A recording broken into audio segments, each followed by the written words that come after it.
বাবু, বাবু দয়া করুন বাবু, আমাকে দয়া করুন।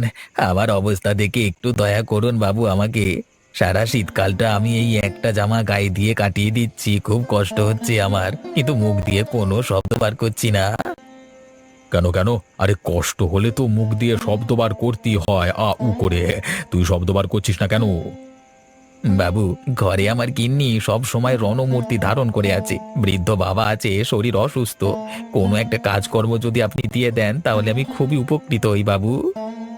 আমি বুঝতে পারছি, কিন্তু এই শীতকালে তুই তো বুঝতেই পারছিস। তোকে আমি কি কাজ দেবো বল দেখি। আপনার অত ধান জমির ধান তো এবার কাটা হবে, সেই ধান কাটবার কাজ আমাকে যদি দয়া করে দিতেন তাহলে খুবই উপকার হতো বাবু। হ্যাঁ, সে কাজ আমি না হয় তোকে দিতে পারবো, কিন্তু দেব না। এটা কেমন ধরনের কথা বাবু? খেতে পাচ্ছি না ভালো করে, বউ দুবেলা কথা শোনাচ্ছে, বাবাকে যাচ্ছে তাই কথা বলছে। সে তো বলবেই। লোকের মেয়েকে ঘরে বউ হিসেবে নিয়ে আসবার আগে আগে নিজেকে দাঁড় করানো প্রয়োজন ছিল, তাই না? সে কাজ তুই কি করেছিস? বাবু, সেটাই তো ভুল হয়ে গেছে। আবেগের বশে আমি ভুল করে ফেলেছি, কিন্তু এখন পস্তাচ্ছি। তার মানে তোর ভুল আছে, তাই তো? সেই ভুলকে শোধরাতে হবে। তাহলে একটা কাজ কর, আমি যেরকম বলবো সেরকমটা করবি, হ্যাঁ? আমি তো বলছি বাবু, আপনি আমাকে কাজ দিন, আমি সেই কাজ মন দিয়ে পালন করব।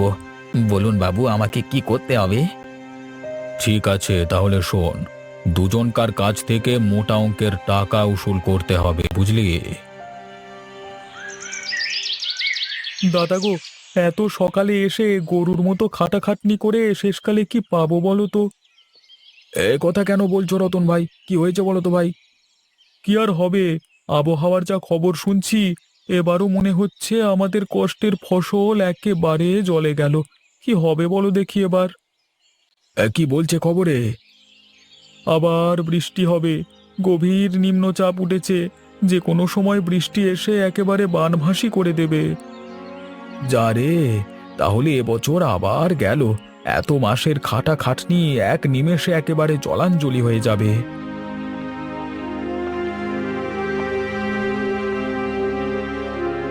বাবা, ও বাবা, মা আমাকে দোকানের ফর্দ পাঠিয়েছে, যাবার সময় তোমাকে ফর্দ দেখে মালপত্র নিয়ে যেতে বললো। আবার এ সময় ফর্দ পাঠিয়ে দিল রে! একে হাতে টাকা পয়সার অভাব, তার উপর আবার এই ফর্দ দেখে মালপত্র নিয়ে যেতে হবে। উফ, তাহলেই তো মুশকিল। ওসব জানি না বাবা, বাজার নিয়ে না গেলে ঘরে কিন্তু রান্না চাপবে না, আমাদের কিন্তু না খেয়ে থাকতে হবে, মনে থাকে জানো? ওরে হ্যাঁ রে হ্যাঁ, আমি তো বুঝতে পারছি। এখন তুই ব্যাগটা আর ফর্দটা রেখে এখান থেকে বাড়ি যা, শীত করছে খুব। কোথায় শীত করছে বাবা?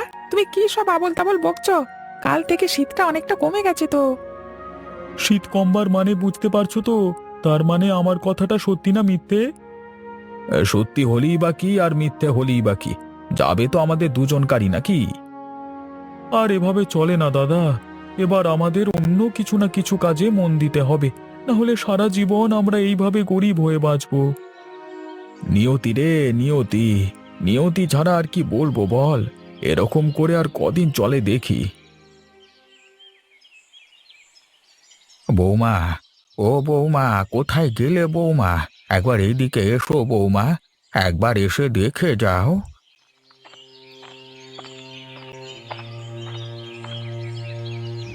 Taco Bell's Naked Veggie Taco. It's bold, crispy, and made up of 100% veggies. Real, raw. কি হলো? এরম করে চিৎকার করে ডাকছেন কেন? দেখো না বৌমা, কোমরের কাছটা আবার খুব ব্যথা করছে, কিছু ওষুধ থাকলে আমাকে দিয়ে যাও না গো। ওষুধের কি কারখানা খুলে রেখেছি নাকি আমি? সারাদিন শুধু ওষুধ ওষুধ বলে ভেবেছেনটা কি? আমাদের কাছে কি পয়সার গাছ আছে, নাকি আপনি অনেক সম্পত্তি জমিয়ে রেখে গেছেন? এরকম করে বলছো কেন বৌমা? আমার কষ্ট হচ্ছে বলেই তো তোমাকে বললাম, আমি তোমাকে ছাড়া কাকে বলবো বলো? কষ্ট হচ্ছে? কই মুখের ফুটা দিতে বন্ধ হচ্ছে না? এভাবে আর কতদিন আমাদেরকে জ্বালাবেন বলুন তো?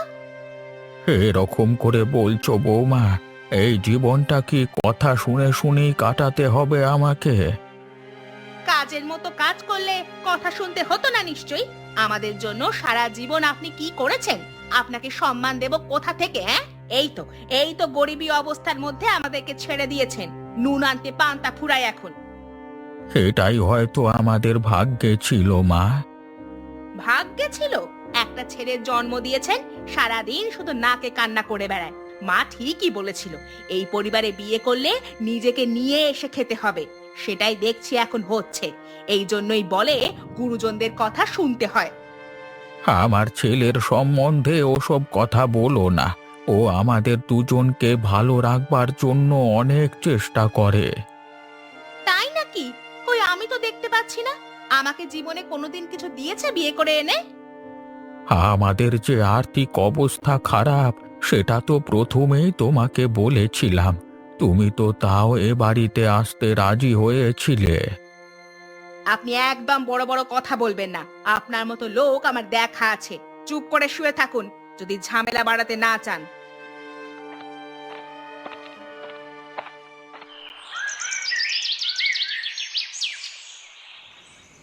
বাবা, আজকে আমার লেখার খাতাটা শেষ হয়ে গেছে। তুমি কালকে একটু লেখার খাতাটা এনে দেবে না? বাবা দীপু, আমাকে অত চাপ দিস না বাবা, তাহলে আমি একেবারে বাস্ট হয়ে যাব। একই মাথায় অনেক চিন্তা ঘোরাফেরা করছে, সব কিছুকে সামাল দিতে হবে তো। কিন্তু বাবা, খাতা ছাড়া আমি স্কুলের লেখা কি করে নিয়ে যাব বলো তো? সত্যি তো, খাতা ছাড়া তো লেখা যাবে না। তুমি একটা কিছু ব্যবস্থা করে দিও। ঠিক আছে রে, তোর জন্য না হয় কালকে খাতাটা কিনে এনে দেবো আমি। সত্যি বাবা, জীবনে কি করলাম, একটা ছেলের ইচ্ছে পূরণ করতে পারছি না, তাতেও না না করতে হচ্ছে। নিজেকে দোষারোপ করছো কেন? তুমি ঠিক একদিন না একদিন কিছু করে দেখাবে। ধর, তোমার এই স্বপ্ন দেখা বন্ধ করে ফেলো দেখি। এখন এদিকে প্রচন্ড বৃষ্টিপাত হবে বলে মনে হচ্ছে। আমাদের জমির ধানগুলো মনে হচ্ছে এবারে গেল। এবারেও বৃষ্টি? এ বাবা, তাহলে? তাহলে আর কি, এবার 1 বছর না খেতে পেয়ে ঠুকরে ঠুকরে চলতে হবে। না, এবার মনে হচ্ছে বাইরে কোনো কারখানায় কাজ নিয়ে চলে যেতে হবে। বাইরে কাজে যেও না। তোমাকে ছাড়া আমরা থাকবো কি করে বলো দেখি? মা ঠিকই বলেছে বাবা, তোমাকে ছাড়া আমরা কিভাবে থাকবো? আর আমি তোদেরকে না খাইয়ে কি করে থাকবো বল দেখি। চিন্তায় চিন্তায় যে আমার মাথা নষ্ট হয়ে যাচ্ছে। ধানগুলোকে এবছর আবার হারাতে হবে। অত চিন্তা করো না। ধান হারাবে তো কি হয়েছে, ঠিক কোনো না কোনো ভাবে আমাদের সংসার চলে যাবে। তুমি কোনো চিন্তা করো না। ঠিকই বলেছে, এবার বৃষ্টি হলে কিন্তু মাংস ভাত হবে।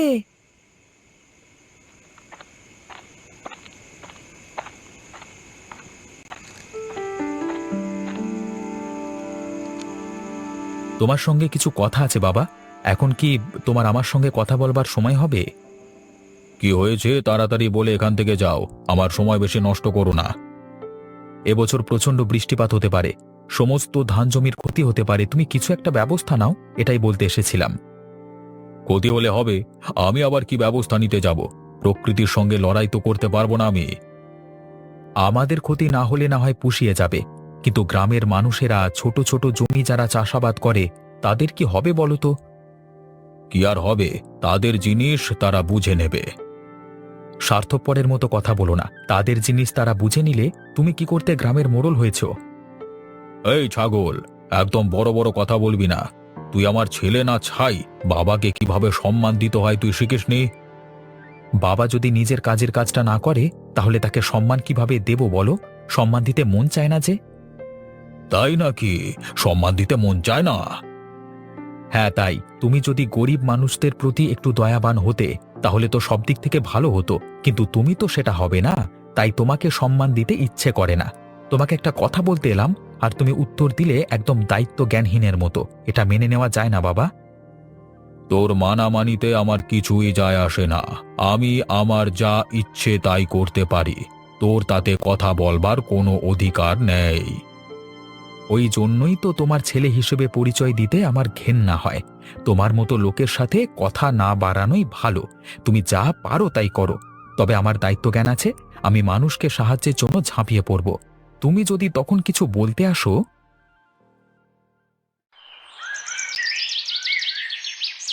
কি করা যায় বলো তো রতন ভাই, ধানগুলোকে এভাবে চলে যেতে দেব?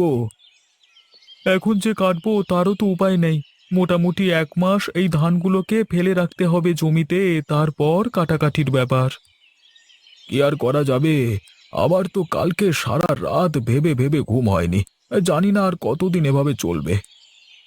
ঘুম তো আমারও হয়নি, কিন্তু আমার একটা কথা কিছুতেই মাথায় ঢুকছে না, অবিনাশবাবু এখনো কিছু ব্যবস্থা নেননি কেন?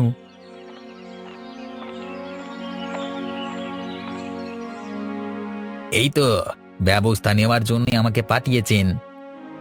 কি ব্যাপার নগেন, তোকে তো আমাদের জমিতে আগে কোনোদিন দেখিনি, হঠাৎ করে হাসি মুখ নিয়ে আমাদের কাছে এসেছিস কেন? ব্যাপার আছে, অবিনাশ বাবু আমাকে বলেছেন এবারে তোদের অর্ধেক জমির ধান বিক্রি করে আমাকে টাকা দিতে। তার মানে মগের মুলুক নাকি? যা ইচ্ছে তাই? আমি শুধু শুধু কেন, মানে আমরা শুধু শুধু কেন টাকা দিতে যাব? উনি এত প্রশ্নের উত্তর দিতে বারণ করেছেন। তোদেরকে যেটা বললাম সেটা করবি, না হলে তোদের অবস্থা খারাপ হয়ে যাবে। তুই কি আমাদের হুমকি দিতে এখানে এসেছিস? ঠিক হুমকি দিতে নয়, তোদেরকে সত্যিটা জানাতে এসেছি। কালকে এসে তোদের সাথে আমি কথা বলে যাব, ঠিক আছে? আবার কালকে আসবার কি প্রয়োজন? আমাদের উত্তরটা আজকে শুনে যা। অবিনাশবাবু যাই বলুন না কেন, আমরা কোনো কাজ তার করতে যাব না। তোমাদেরকে দেখাচ্ছি মজা, দাঁড়াও।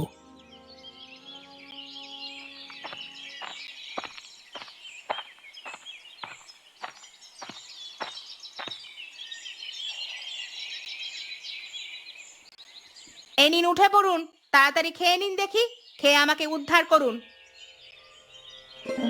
আমি নিজের হাতে খেতে পারবো না রে মা, আমার খুব কষ্ট হচ্ছে উঠে বসতে।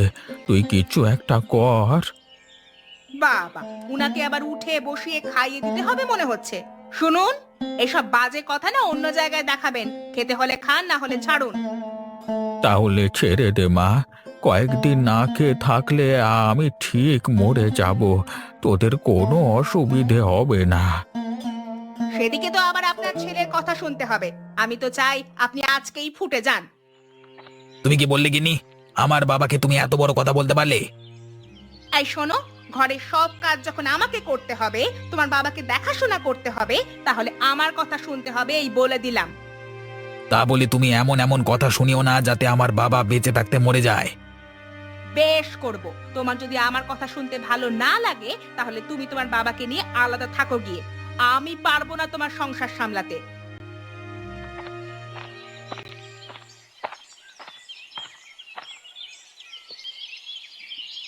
বাবু, আপনার সাথে কিছু কথা ছিল, আপনার এখন সময় আছে? হ্যাঁ বলো, কি বলবে?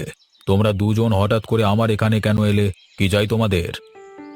আপনি নগেনকে আমাদের কাছে পাঠিয়েছিলেন আমাদের কাছ থেকে টাকা উসুল করবার জন্য, এটা কি সত্যি? কে বলেছে সব কথা? নগেন আজকে আমাদের কাছে জমিতে গেছিল, তাই আপনার সঙ্গে সরাসরি কথা বলতে এলাম আমরা। আপনি সত্যি করে বলুন বাবু। আমি এসব কিছুই জানি না। আমার নাম নিয়ে নিশ্চয়ই উল্টোপাল্টা কথা রটানো হচ্ছে। এসব কিছুই মিথ্যে। ঠিক আছে বাবু, আপনার কথা না হয় আমরা বিশ্বাস করলাম। শুধু এতটুকু জিজ্ঞাসা করতেই এখানে এসেছিলাম। আমরা এখন চললাম। এই কাজটা কি তুমি ঠিক করলে বাবা? কেন? আমি যেটা সত্যি সেটাই বলেছি। তুমি মিথ্যে কথা বলেছ। নগেন কাকা নিজের ইচ্ছায় কোনো দিন এ কাজ করে না। সেদিন তোমার সঙ্গে দেখা করতে এসেছিল, আমি লুকিয়ে লুকিয়ে শুনেছি তোমাদের কথা। তুই কি সব সময় আমার উপর লক্ষ্য রাখিস নাকি? তাছাড়া তো আর কোনো উপায় নেই। তুমি তো খুব ভালো লোক নও, তোমার উপর সব সময় লক্ষ্য রাখতে হয় ওই কারণে যে তুমি কি করছো না করছো। তাই নাকি? ভালোই কথা শিখেছিস তাহলে। এভাবেই চলুক।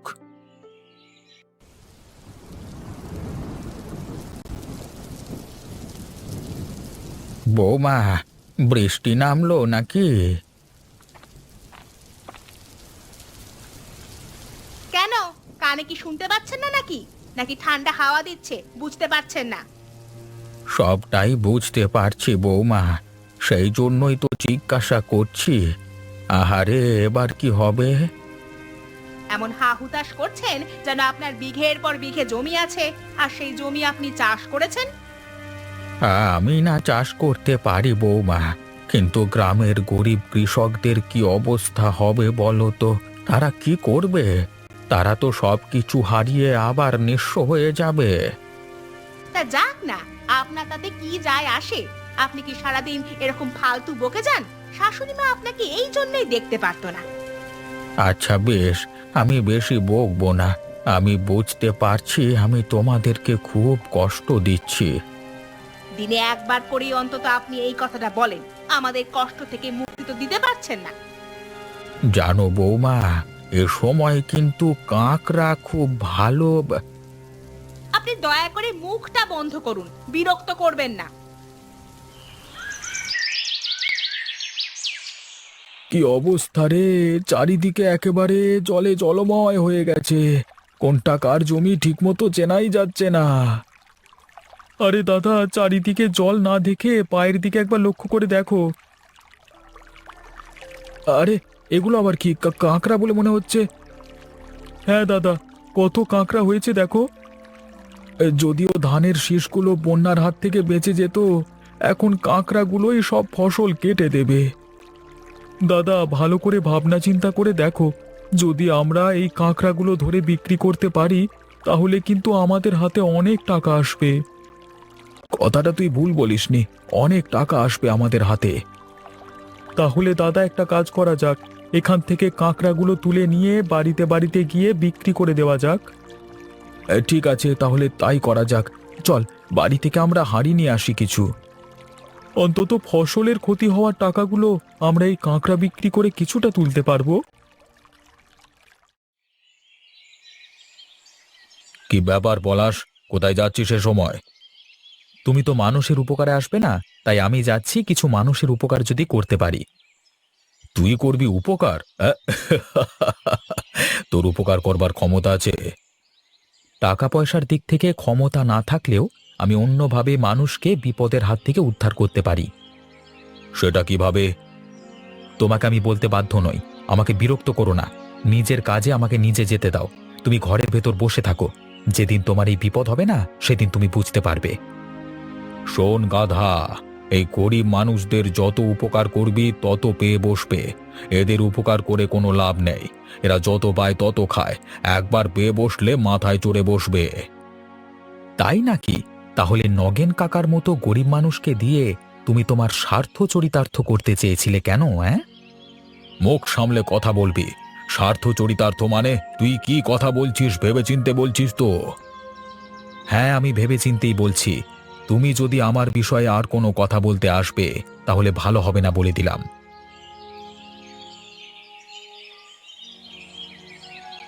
নগেন, তুই কি এটা ঠিক করলি আমাদের সাথে? তুই এইভাবে অবিনাশ বাবুর নামে মিথ্যে কথা বলে আমাদের কাছ থেকে টাকা নিতে চেয়েছিলিস? আমার বিশ্বাস হচ্ছে না। তোমরা বিশ্বাস করো দাদা, আমি মিথ্যে কথা বলিনি। সত্যি অবিনাশবাবু আমাকে পাঠিয়েছিলেন তোমাদের কাছ থেকে টাকা উসুল করতে। কিন্তু কেন? তুমি তো আমার পারিবারিক অবস্থা জানো, নুন আনতে পান্তা ফুরোয়। তাই আমি বাবুর কাছে সাহায্য চাইতে গেছিলাম। তখনই তিনি সুযোগ পেয়ে আমাকে দিয়ে খারাপ কাজ করাতে চেয়েছিলেন। করাতে চেয়েছিলেন বলেই তুই করতে গেছিলিস? দাদা, ঘরে স্ত্রীর চাপ তুমি বোঝোই তো। সারাক্ষণ শুধু অশান্তি করে চলেছে। আমার বাবাকে সারাক্ষণ কথা শোনায়। আমার আর কোনো উপায় ছিল না। তার ইচ্ছে পূরণ না করতে পারলে খুব অসুবিধে হয়ে যেত। বুঝতে পেরেছি, কিন্তু তুই আমাদেরকে যে এসব কথা বলে দিলি, এখন বাবু তোকে কি করবে বল দেখি? আমি অনেক ভেবে দেখলাম, খারাপ কাজ করে নিজের রোজগার করবার থেকে ভালো কাজ করে রোজগার করা অনেক ভালো। যাক, তবে তুই এতদিনে বুঝলি?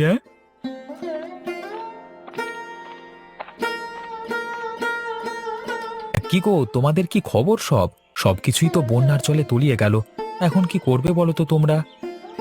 আরে পলাশ ভাই, তুমি এসেছো, আমাদের খুব ভালো লাগছে। কি আর করব ভাই, এই যে বন্যার জলের সাথে কিছু কাঁকড়া ভেসে এসেছে, সেই কাঁকড়াগুলো বিক্রি করে দেখি যদি কিছু উপায় করতে পারি। তাই নাকি? বন্যা জলের সাথে কাঁকড়া এসেছে? এই তো আমরা কাঁকড়া ধরতে যাচ্ছি, তারপর আমরা বিক্রি করতে বের হব। দাদা, আমাকে দুটো কাঁকড়া ফ্রিতে দিতে পারবে? আমাদেরকে জিজ্ঞাসা করবার কি দরকার, তুমি নিজেই নিয়ে নাও না।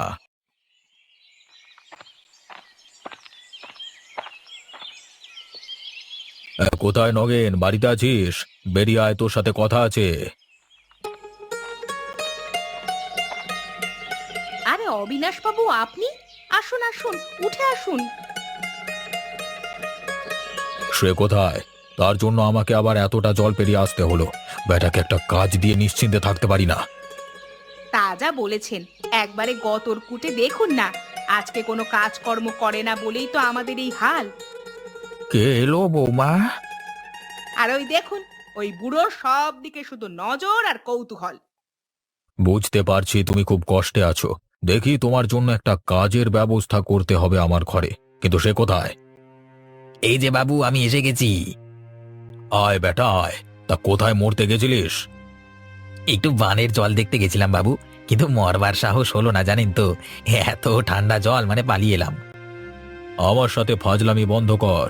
তোকে যে গোপাল আর রতনের কাছ থেকে টাকা আনতে বলেছিলাম, এনেছিস? ও, আপনি গিন্নির সামনে বলে দিয়েছেন তাহলে? আমি ভাবলাম হয়তো গিন্নিকে জানাবো না, তাই জন্যই বলিনি। কেন? তোর গিন্নিকে লুকিয়ে কাজ করিস কেন? তোর গিন্নি তো খুব ভালো মেয়ে। তাই নাকি? আমি তো জানতাম না। একদমই তাই। জানতিস না যখন, তাহলে জেনে নে। কই টাকাটা এনেছিস? হ্যাঁ বাবু, এনেছি। আপনি হাতটা পাতুন, আমি দিচ্ছি। ওরে বাবা রে, মরে গেলাম রে। আমার হাতটা জ্বলে গেল রে। নগেন, তুই আমার হাতে কাঁকড়া ছেড়ে দিলি, তোকে আমি ছাড়বো না। এ তুমি কি করলে? এই মুহূর্তে আমার বাড়ি থেকে বের হয়ে যান। আর তোমাকেও বলে দিলাম, আমার বাবার সম্পর্কে আজকের পর থেকে কোনো কথা বলবে না, তাহলে তোমার খবর আছে।